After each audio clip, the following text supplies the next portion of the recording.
संध्या मित्रों, आइए आज देखते हैं हम लोग अपने हिंदी व्याकरण का अगला चरण, जिसमें हम लोग व्यंजन का वर्गीकरण पढ़ेंगे और इसी के साथ साथ हम व्यंजनों के अक्षरों का उच्चारण स्थान भी ध्यान देंगे कि कहाँ से किस सब अक्षर का उच्चारण स्थान क्या होगा।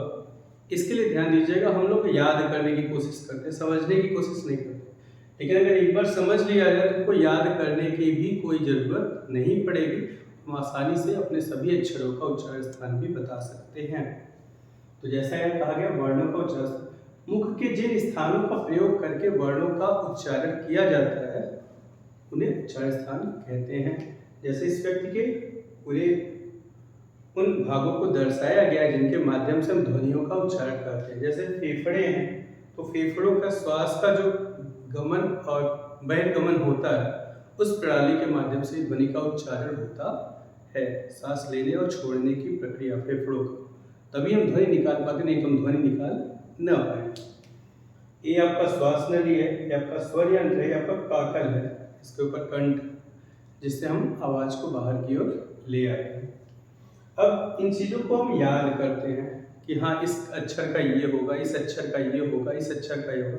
इसके बजाय हम थोड़ी सी छोटी सी बात ध्यान देंगे, उसको जरा ध्यान दीजिएगा कि अगर हम मान लें ये हमारा मुख है और इस मुख में हम अगर मुख की बात करें, मुख में हमारा जिह्वा जो है, जिह्वा, और ये आपका जो पिछला हिस्सा है वो क्या है, कंठ है। तो ऐसे ही करते हैं, कंठ सबसे पहले आएगा, कंठ के जस्ट आगे हमारा क्या होता है, तालु होता है। आपको देखिए ये आपका कंठ है, कंठ, कंठ के बाद आपका जिह्वा जो है, जब ऊपर स्पर्श करता है, जो छत है हमारी ऊपर की जो छत है जिसपे जीवा स्पर्श करता है वो होता है हमारा तालु। अब तालु में भी दो होते हैं, पीछे वाला हिस्सा जो होता है कठोर तालु होता है, आगे वाला हिस्सा पीछे वाला हिस्सा कोमल तालु होता है, आगे वाला हिस्सा कठोर तालु होता है। तो एक तालु वाला हिस्सा हो गया। सबसे पहले क्या आया था, कंठ, फिर तालु, तालु के बाद आप ध्यान देंगे दांत के जस्ट पहले जो कठोर वाला तालु का हिस्सा होता है उसको हम कहते हैं मूर्धा। मूर्धन्य के बाद आगे आता है आपका दंत, और दंत के आगे आपका है ओष्ठ। तो अगर हम इस क्रम को ध्यान रखें, देखिए बिल्कुल यही चीज दिखाया गया है कि आपका कंठ, फिर तालु, फिर मूर्धा, फिर आपका आगे आएगा दंत, और दंत के आगे आपका ओष्ठ यानी ओठ आएगा। तो इसी क्रम को अगर हम ध्यान रखें तो देखिए आपके जो व्यंजन होते हैं उसमें पहला होता है आपका क वर्ग, क ख ग घ अंग, क वर्ग है। सबसे पहले किससे बोला जाएगा, तो इसको बोला जाएगा किससे, कंठ से। ध्यान दीजिएगा, ध्वनि बाहर की तरफ आ रही है, तो बाहर की तरफ आते हुए पहला चरण कौन सा पड़ा, कंठ का। तो ध्वनि में क ख ग घ अंग कहां से आया आपका, क वर्ग जो है कंठ से आया। तो अगर पूछा जाए आपसे क ख ग घ अंग, आप बोल के जरा एक बार प्रयास करिए, क ख ग घ अंग, आपको यह कंठ पे कंपन सा महसूस होगा, इसलिए इसका उच्चारण स्थान क्या बोला जाता है, कंठ। फिर उसके बाद हम बोलते हैं च छ ज झ इय। तो जब च बोलते हैं तो देखिए हम लोग तालु पर टच करते हैं, च छ ज झ इय। अब आप एक बार प्रयास करिए कि हम तालु से टच न करें और च बोले, देखिए एक बार करके देखिए, आप नहीं कर पाएंगे, वो च नहीं बल्कि छ साउंड देगा। तो इसलिए यहाँ पे च छ ज झ इय का जो हमारा उच्चारण स्थल होगा वो क्या होगा, ये हो जाएगा हमारा तालु या तालव्य। फिर आता है आपका अगला वर्ग ट ठ ड ढ अड़। तो हमने कहा था पहले आपका क्या पड़ेगा, कंठ, फिर तालु, कंठ, फिर तालु, फिर मूर्धा, मूर्धा तक तो हो गया, ये हमारा है ट वर्ग का मूर्धा। और फिर उसके बाद अब हम मूर्धा में भी देखिए क्या हो रहा है, ट ठ ड ढ अड़। तो इसमें हो क्या रहा है कि जिह्वा जो है ऊपर से टक्कर मारते हुए आगे आ रही है, और कहां पे, दांत के जस्ट पीछे, ट ठ ड ढ अड़। तो ये जब टक्कर मार के आती है, इस कारण से इसको कठोर व्यंजन भी कहा जाता है। क्यों? क्योंकि उसको बोलने में हमको कठिनाई महसूस होती है। ट, ठ, तो ये मोड़ के उस पर टक्कर मारते हुए जब आगे आती है तो हमारे यहाँ पे क्या हो जाता है? ट वर्ग, और इसका उच्चारण स्थान कहलाता है मूर्धा, क्योंकि ये दांत के जस्ट पीछे टच किया जाता है। इसके बाद हमारा जो अगला वर्ग है त, थ, द, ध, न, जिसको हम त वर्ग कहते हैं। इसके लिए अब हमारे पास अगला कौन सा है? मूर्धा के आगे देखिए भाई क्या है? दंत है। दांत से टच कर, बोलिए त, थ, द, ध, न। अगर आप दांत से न टच करिए और बोलिए त, देखिए आप बोल पा रहे, तो इसका क्या हो जाएगा हमारा? इसका उच्चारण स्थान हो जाएगा दंत। इसके बाद हमारा आता है अगला प, फ, ब, भ, म। तो प को अगर आपसे कहा जाए प बोलिए या पापा बोलिए और ओठों को अपने न टच कराइए, न स्पर्श कराइए। प बिना स्पर्श कराए ओठों को तो आप नहीं कर पाएंगे, इसलिए इनका उच्चारण स्थान हो जाएगा हमारा ओष्ठ। ये तो नहीं भाई इनके उच्चारण स्थान की बात कि किन वर्णों को हम कहां से कैसे उच्चारण करते हैं। अब बात है आपके व्यंजनों के वर्गीकरण की। तो व्यंजनों के वर्गीकरण में हम सबसे पहले पढ़ते हैं आपका स्पर्श व्यंजन या वर्गीय व्यंजन। इनको वर्गीय व्यंजन क्यों कहा गया? क्योंकि ये एक एक वर्ग जो है उनका उच्चारण स्थान लगभग कॉमनली एक है। जैसे क, ख, ग, घ, अंग कंठ से बोला जाता है, और इसको पूरे को हम क्या बोलते हैं? पहले अक्षर से डिनोट किया जाता है। कौन सा वर्ग है? क वर्ग का है।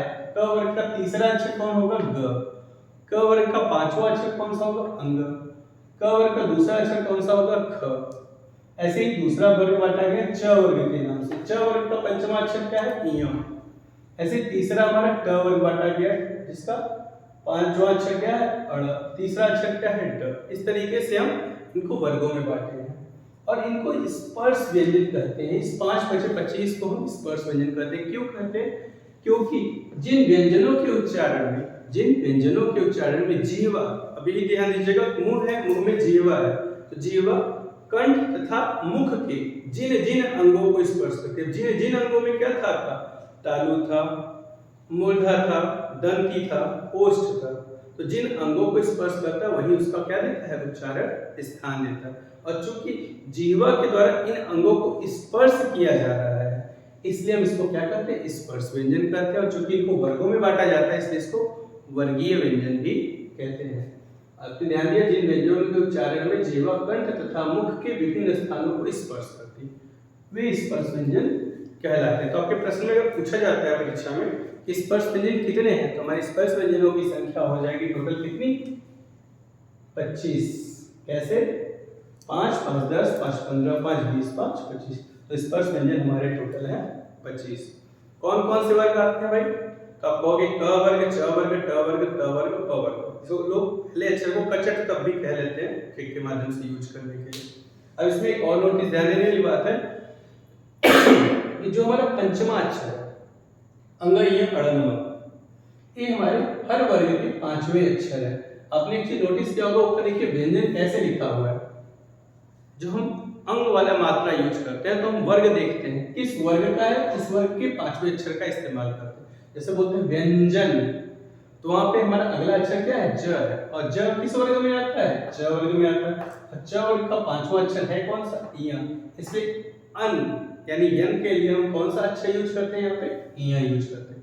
आप अंग्रेजी में ध्यान देते होंगे, अंग, य, अड़, न, सबके एन सिंबल मिलता है। तो भाई यन एक अलग अलग के लिए अलग होगा, तो हम किस आधार पे लेते हैं? उस वर्ग के आधार पे लेते हैं जिस वर्ग का अक्षर हमारा आ रहा है। फिलहाल वही आगे देखते हैं, ध्यान दीजिएगा। जो च वर्ग है आपका, उसको हम क्या करते हैं? स्पर्श संघर्षी। च, छ, ज, झ, इ। क्यों? क्योंकि इसमें हमें स्पर्श व्यंजन तो है ये, प्लस संघर्ष करना पड़ रहा है बोलने में। अभी बात का ध्यान दीजिएगा इस इ को छोड़कर। क्यों? च, छ, ज, झ, इ। इ के केस में हमको हल्का सा टोन कम करना पड़ता है, बहुत ज्यादा टच, जैसे हम च को बोलते हैं वैसे इ को बोलना नहीं पड़ता। इस वजह से इसको कहा गया कि इ को छोड़कर बाकी सारे सब क्या कहलाते हैं? स्पर्श संघर्षी भी कहलाते हैं। तो आपसे प्रश्न में पूछा भी जा सकता है, 4 अक्षर देके कौन सा अक्षर हमारा स्पर्श संघर्षी नहीं है या कौन सा अक्षर हमारा स्पर्श संघर्षी है। ठीक है। अब इसके बाद हम आगे ध्यान दीजिएगा, अगर आपसे पूछा जाता है पंचमा अक्षर तो इसको ध्यान रखिएगा, जिसमें हम किसका इस्तेमाल करते हैं, नासिका का भी प्रयोग करते हैं, वो आपको आगे बताया जाएगा। तो ये जो पांचों वर्ग है हमारा कहलाता है स्पर्श व्यंजन। अब हमारा जो अगला है वो है अंतस्थ व्यंजन। अंतस्थ व्यंजन क्या होता है, जिन व्यंजनों के उच्चारण में श्वास की अंतर गति होती है। तो अंतर गति कहने का मतलब क्या, आप जब बोलते हो अंतस्थ व्यंजन वाले य र ल व, आप बोल के देखिए जरा य, तो आपको ऐसा लगता है जैसे श्वास अंदर से क्या कर रहा है, अंतर गति बाहर की तरफ आ रहा है। वो भी कैसे, इनके उच्चारण में जीवा या प्राणवायु कहीं ना कहीं स्पर्श करते हैं लेकिन पूर्णतया नहीं। तो जब इनके उच्चारण में जीवा या प्राणवायु कहीं ना कहीं स्पर्श करते हैं लेकिन पूर्णतया नहीं, इस वजह से हम यहाँ पे क्या करते हैं, इसको अंतस्थ व्यंजन, जो कि हमारे श्वास की अंतर गति के कारण बाहर प्रतीत हो रहा है। हम बोल के भी देखें, तो बोल के देखिए तो बड़े आराम से इसको ध्यान रख सकते हैं, अंतस्थ अंदर से बाहर की, य र ल व, ये हमारे हैं अंतस्थ व्यंजन। अब इसमें एक नोटिस करने वाली छोटी सी बात है जिसको हम लोग अभी छोड़ रहे हैं, उसको भी देख लिया जाए, अगले नेक्स्ट लेक्चर में उसको स्पष्ट रूप से हम उसको पढ़ेंगे, जिसमें आप कहते हैं र व्यंजन को एक और नाम दिया जाता है प्रकंपित या लुंठित व्यंजन। ऐसा क्यों, क्योंकि जब हम र बोलते हैं र, तो देखिए कंपन सा महसूस होता है र, और तो इसीलिए उसको बोलते हैं प्रकंपित, यानी कंपन के आता है। या लुंठित बोलते हैं क्यों, र वो लुढ़क के आता है आपके सामने, लुढ़क के, तो इसलिए उसको बोलते हैं प्रकंपित या लुंठित व्यंजन। तो आपको ध्यान रखना है इसमें जो र हमारा है इसको एक और नाम दिया जाता है क्या, प्रकंपित या लुंठित व्यंजन।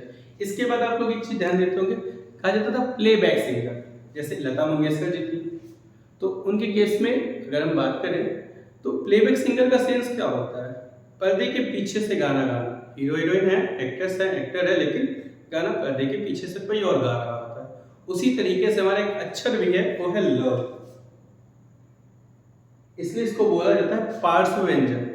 पार्श्व व्यंजन, जैसे पार्श्व गायिका यानी प्लेबैक सिंगर बोलते हैं, वैसे इसको पार्श्व व्यंजन बोलते हैं। क्यों बोलते हैं भाई, ध्यान दीजिएगा, जब आप ल बोलते हो ल, तो उसमें आप करते क्या है, अपनी जिह्वा को आप मोड़ते हैं और बगल बगल से दोनों तरफ से हवा बाहर आता है ल।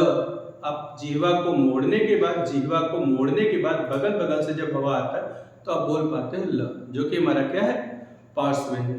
तो इनको थोड़ा ध्यान रखिएगा। अगर आपसे पूछा गया स्पर्श व्यंजनों की संख्या तो 25 होगी। अगर आपसे पूछा जाएगा स्पर्श संघर्षी कौन से हैं तो च छ ज झ है। अगर आपसे पूछा जाए कठोर व्यंजन तो आप कहोगे ट ठ ड ढ अड़ है। अगर आपसे पूछा जाएगा पंचमा अक्षर तो आप बोलोगे अंग य अड़ नमर है। अगर आपसे पूछा जाएगा स्पर्श व्यंजन में कितने वर्ग होते हैं तो हमारे 5 वर्ग होते हैं। कौन कौन से, क वर्ग, च वर्ग, ट वर्ग, त वर्ग, प वर्ग। अगर आपसे पूछा जाएगा अंतस्थ व्यंजन क्या होते हैं तो जिन व्यंजनों को बोलने में हमारे श्वास की अंतर गति होती है, अंदर से बाहर की तरफ ऐसा महसूस होता है जिस पे ज्यादा दबाव न हो, य र ल व, तो हमारा क्या होता है अंतस्थ व्यंजन। अगर आपसे पूछा जाए प्रकंपित या लुंठित व्यंजन तो हमारा आंसर होगा र। अगर आपसे पूछा जाए हमारा पार्श्व व्यंजन तो हम क्या कहेंगे, ल। आज के लिए इतना ही, धन्यवाद। नेक्स्ट टॉपिक पे हम लोग फिर इसके आगे देखेंगे प्रकंपित व्यंजन और आपका पार्श्व व्यंजन, और फिर उसके बाद हमारा उष्म व्यंजन और अन्य। धन्यवाद।